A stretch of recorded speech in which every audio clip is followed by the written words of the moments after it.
Bonsoir Jacques Berès. Bonsoir. Vous êtes chirurgien humanitaire. Merci d'être avec nous car vous êtes arrivé tout à l'heure directement d'Alep où vous êtes en mission actuellement. J'ajoute que vous êtes cofondateur de Médecins sans frontières. Alep, c'est l'une des grandes agglomérations syriennes situées au nord du pays. À quoi ressemble la ville aujourd'hui? Parce qu'on a du mal à imaginer ici, nous en France.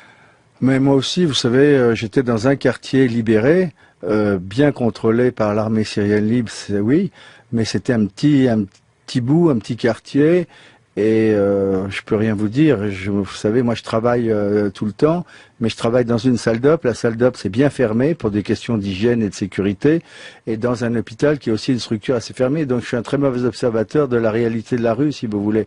Je peux plus vous parler des blessés qu'on reçoit, qui sont, on va en parler, bien évidemment, qui sont quotidiens, très nombreux. C'est une véritable horreur, ça. Mais je pense Alep c'est la plus grande ville, hein, en fait. C'est plus important que Damas. Et je pense qu'il y a des quartiers d'Alep qui sont encore normaux, en train de soutenir Bachar el-Assad, franchement. Et quel est le profil des blessés, justement? Qui sont-ils?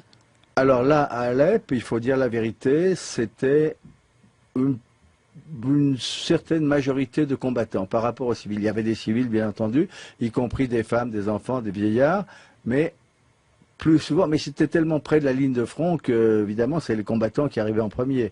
C'est-à-dire que ce sont des djihadistes, des salafistes, des... Alors, il y en a pas mal maintenant. Oui, au moins la moitié des combattants me paraissaient des djihadistes, avec bon les bandeaux, le sceau du prophète, les versets coraniques, même les voitures qui les amenaient avec le drapeau d'Al-Qaïda.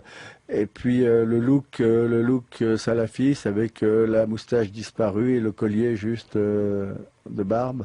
Et on ressent quoi à ce moment-là lorsque l'on est chirurgien? Oh, c'est pas ma préoccupation majeure. Ma préoccupation majeure, c'est de savoir d'où vient le sang et combien de temps ça peut tenir.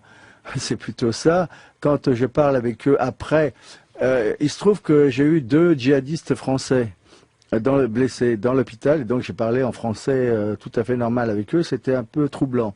Que vous disent-ils? Il y en avait un qui disait que Mohamed Merah était l'exemple à suivre. Et ils disent qu'ils sont là plus pour l'après-Bachar que pour les combats du moment même, et que leur but c'est l'émirat mondial, c'est la charia, c'est le djihad.